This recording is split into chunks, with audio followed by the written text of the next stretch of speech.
Chapter 3. I remember being told a good many years ago in the course of a cheerful evening that the one thing fatal to an actor was intelligence.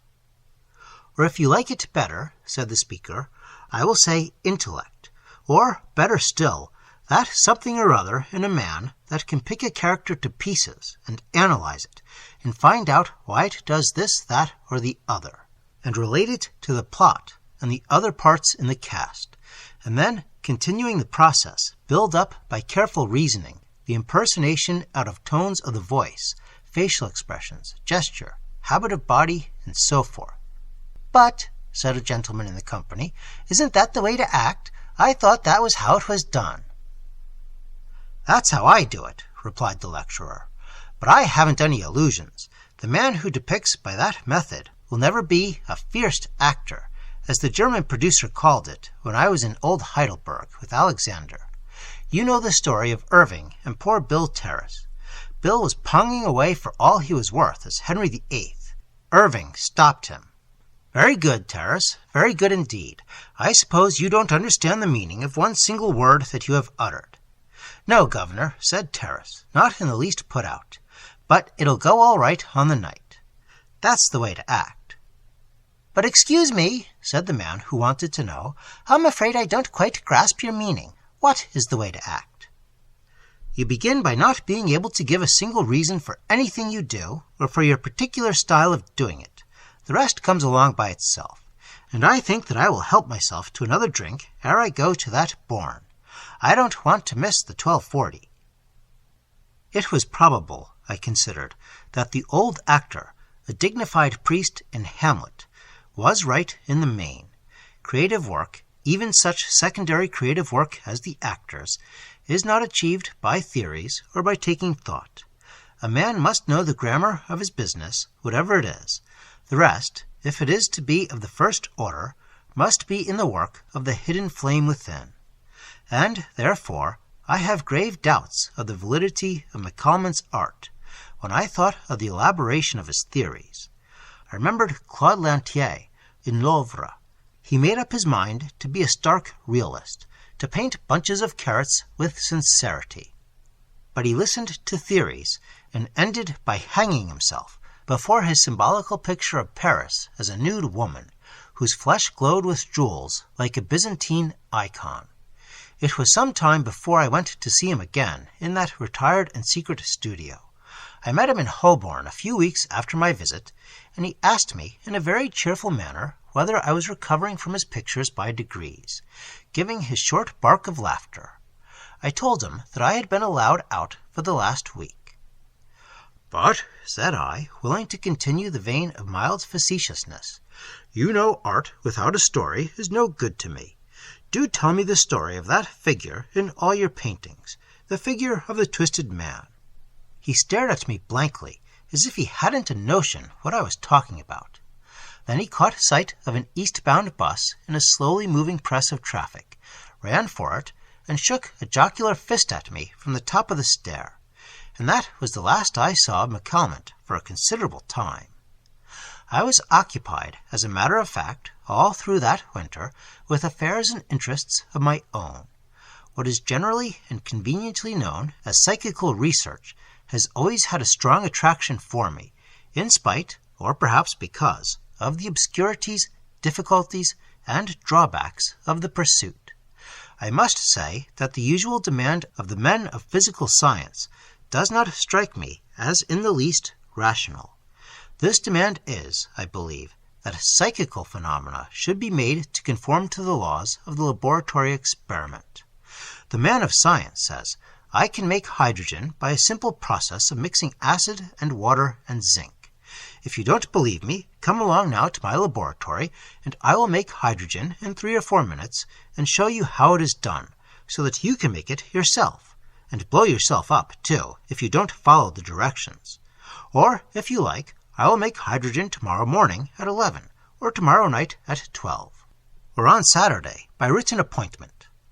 You confess your belief in the validity and efficacy of the hydrogen process, and your scientific friend goes on. Very good, but you were telling me of a woman who looked in a crystal one morning and saw and foretold correctly certain things that happened 50 miles away 4 hours later. Then find me that woman and bring her along to the laboratory and let me see and hear her doing it again, and let her explain to me how she does it.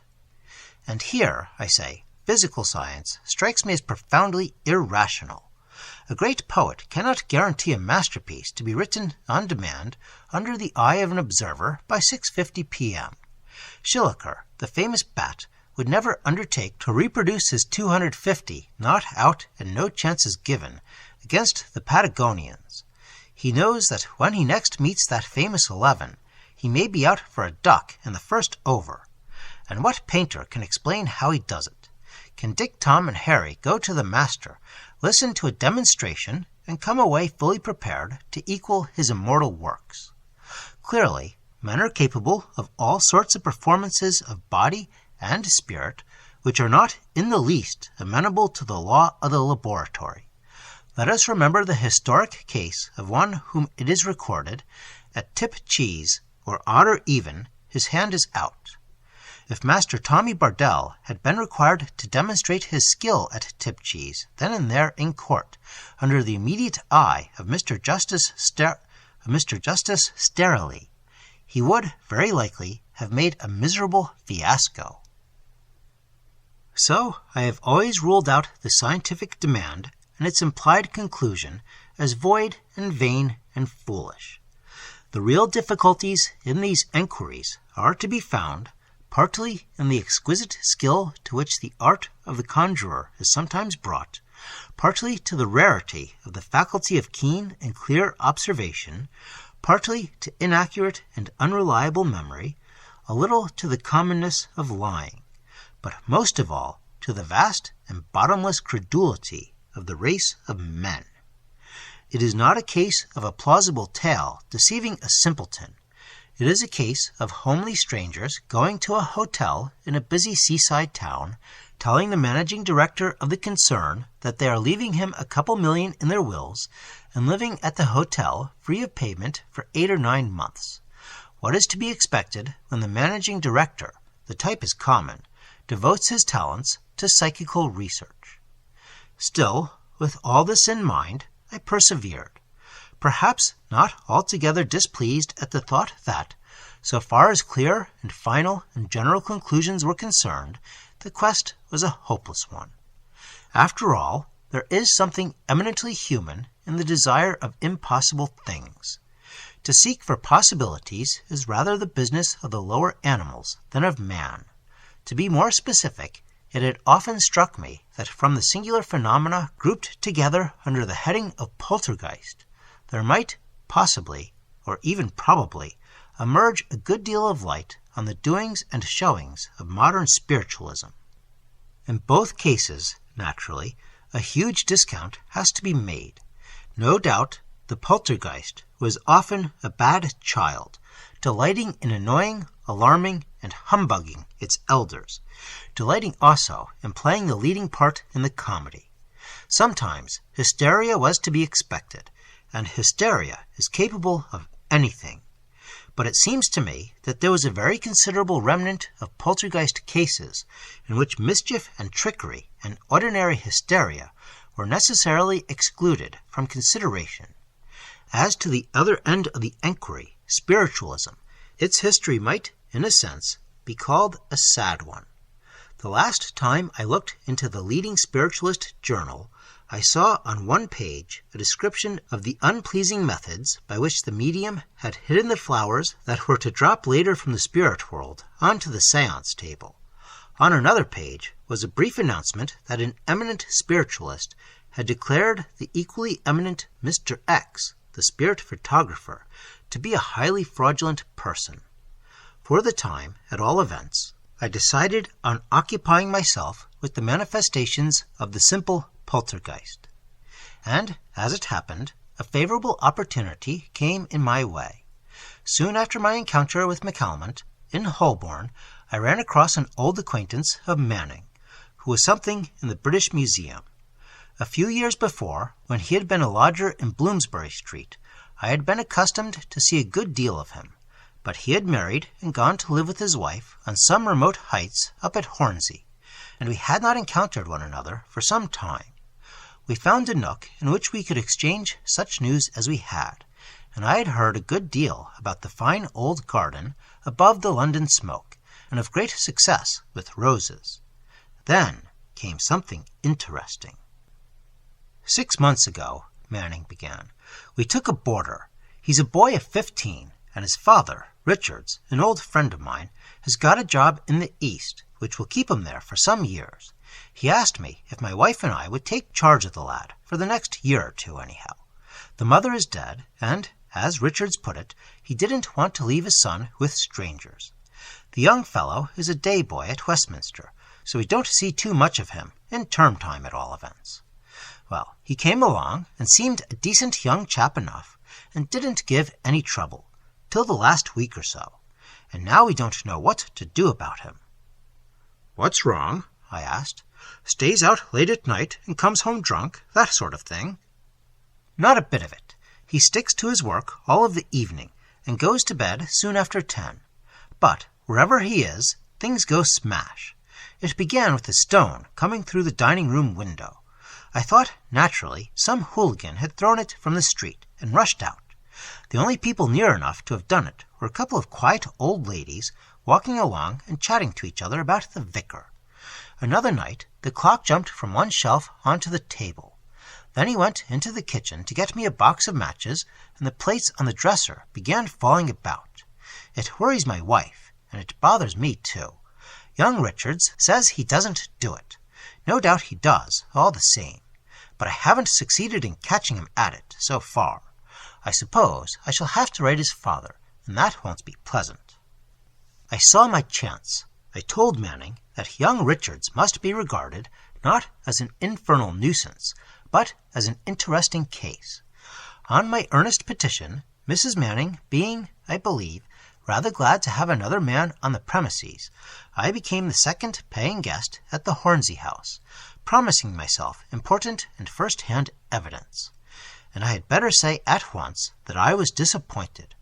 As young Richards pored over his homework at a side table, I saw a small piece of Samian ware rise up from the table at the other end of the room, hover, or seem to hover, for an instant, and then fall to the floor, breaking into fragments. I could not see how Richards could possibly be the conscious agent in this event. There was certainly no apparatus of threads or wires concerned in the destruction of the Samian bowl. The boy looked frightened and furious, and I found out that he had been thrashed at his preparatory school for wilful destruction. But from the inquirer's point of view, what next? It seemed that one was reduced to posit an unknown force, devoid of conscious or intelligent direction, and wholly outside and beyond the sphere of physical science. And yet this was something. Richards, in himself, was an entirely ordinary and normal boy, a very decent fellow, I should say, neither too stupid nor too intelligent. It was only in his appearance that there was something not quite ordinary. I do not know that he was short for his age, but his breadth of chest made him appear short, and gave a certain vague impression of deformity, and also of considerable strength. I had been staying with the Mannings for 6 or 7 weeks, and it was drawing towards the darkest and shortest days in the year. There was a succession of heavy fogs, and it was after one of these that the horrible dwarf scare began its course in the papers. A small child, living with its parents in a back street of Westminster, had been sent on some errand to a shop round the corner. The fog was thick down there by the river, but the distance was short. The little girl went to the shop for her mother every other day, and there were no roads to be crossed. She came back crying and evidently badly frightened, having dropped the 6-north of tea, or whatever it was. When she had been soothed into coherence, she told a tale of a dreadful little man who came out of a passage and bent down with all his teeth showing and put out his hands as if he would take her by her throat and kill her, and then disappeared into the fog without saying a word. Of course, the neighbors came swarming to hear all about it, and deafened each other with conjectures of an impossible kind, and proposed moves and measures which led nowhere. On the whole, it was to be gathered that the horrible little man must be a stranger, since no dwarfs were known to inhabit the neighborhood. The police were called in and made very little of the business, ranking the offender with those tiresome but not dangerous semi-lunatics who cut off girls' hair on the bus or slashed their clothes in the street. The paragraphs in the press were brief, and some people were inclined to think that the small messenger had let the tea or sugar spill into the gutter and had invented the dwarf in order to escape punishment. But then, in a couple of days, there was something more serious. Late on a dismal afternoon, a man who was taking a short-cut through an unfrequented by-street off the Tottenham Court Road felt, as he said, a violent punch in the back, and found himself at the bottom of a flight of area stairs. He was bruised and shaken, but conscious, and as he looked up, he saw an ugly little man grinning at him through the railings. He struggled to his feet and ran up the steps, shouting, "Stop thief!" There were 2 or 3 people about who came running, but they had seen nothing.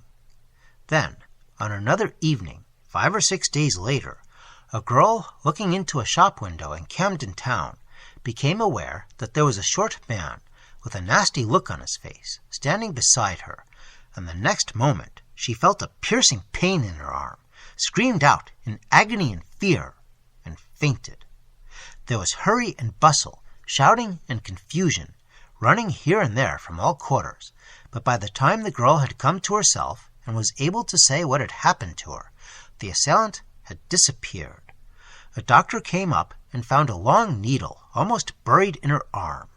The newspaper paragraphs had become half-columns, and people began to be afraid, and the next outrage of the horrible dwarf was again at Westminster, and close to the place where the small messenger had been frightened, again there was a dense fog, rather a thick white mist, deadening to sound, so that in those narrow streets where there is little wheeled traffic on the brightest days, such noises as there were could hardly be heard, and seemed dull and muffled as if they came from a place far off. But through this thick, stilled silence there broke a lamentable complaint. A man, making his way homeward, cautiously, warily, and slowly, passed through one of these by-streets where, for some years, there had been a patch of wretched and wasted land. 4 or 5 cottages had been pulled down, and for some reason or another the plans for rebuilding had fallen through, and the plot where the houses stood lay as the housebreakers had left it.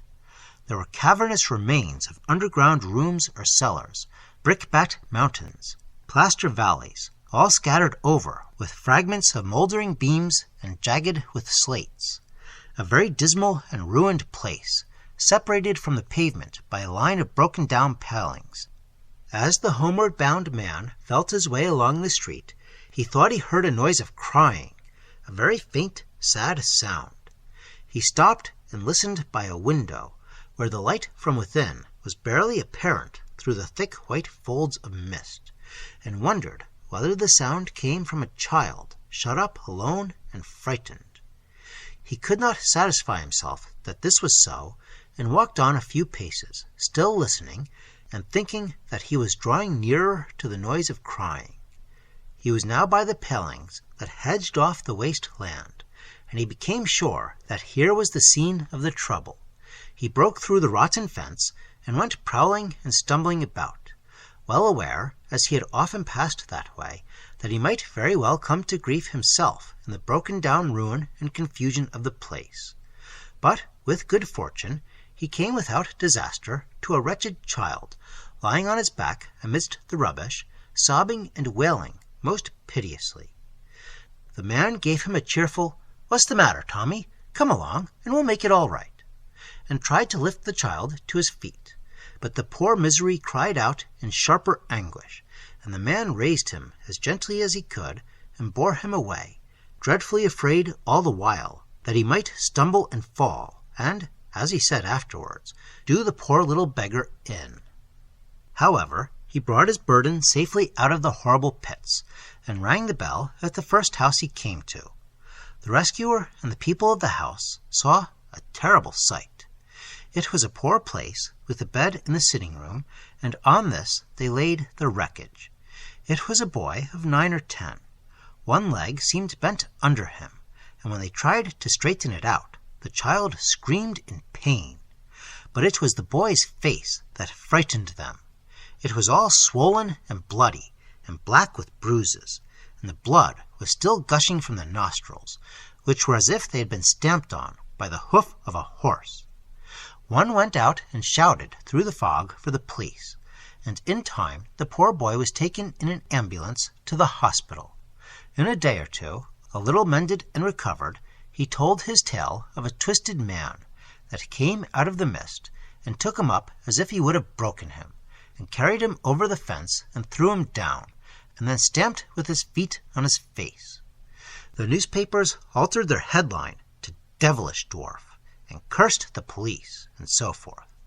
And it was after this most detestable outrage that Manning horrified me one night as we sat by the fire with the rest of the house abed. He told me that he was seriously afraid that young Richards was guilty of these abominations. He urged that they had all taken place at a time when the boy was on his way from Westminster to Hornsey, that he had certainly been late home on the occasions of the first and last of the outrages. He dwelt on his dwarfish appearance, on his great strength, but above all on those abnormal activities which had interested me in the first place. You know yourself there's something queer about the fellow. Upon my word, I'm afraid he's the man, and if we don't do something, it will come to murder. I was, indeed, horrified for a moment when he began, but at the end I laughed, I am glad to remember. I told him that the fog would amply account for Richard's late return on the 2 occasions which he had mentioned, that, to the best of my recollection, he had been back in good time on the other 2 evenings of outrage, and finally, and most conclusively, that he was talking nonsense, excepting only that singular faculty or fatality of his. He's a very ordinary boy, and a good sort. In short, I laughed him out of it. Happily, there were no more horrors of the Devlish Dwarf order for the rest of the winter. They stopped as suddenly as they had begun. And in the succeeding calm, somebody found sense enough to write an article pointing out the helplessness of the police when confronted with the motiveless outrages of a maniac. The new generation heard all about the doings of Jack the Ripper, and the analogy seemed fair enough, and at the same time it was, of course, pure coincidence. The poltergeist activity, or possession, or whatever it was, of young Richards dwindled and ceased. The house on the Hornsey Heights was, in all respects, at peace with itself when I left it for the Valley of London in the early spring.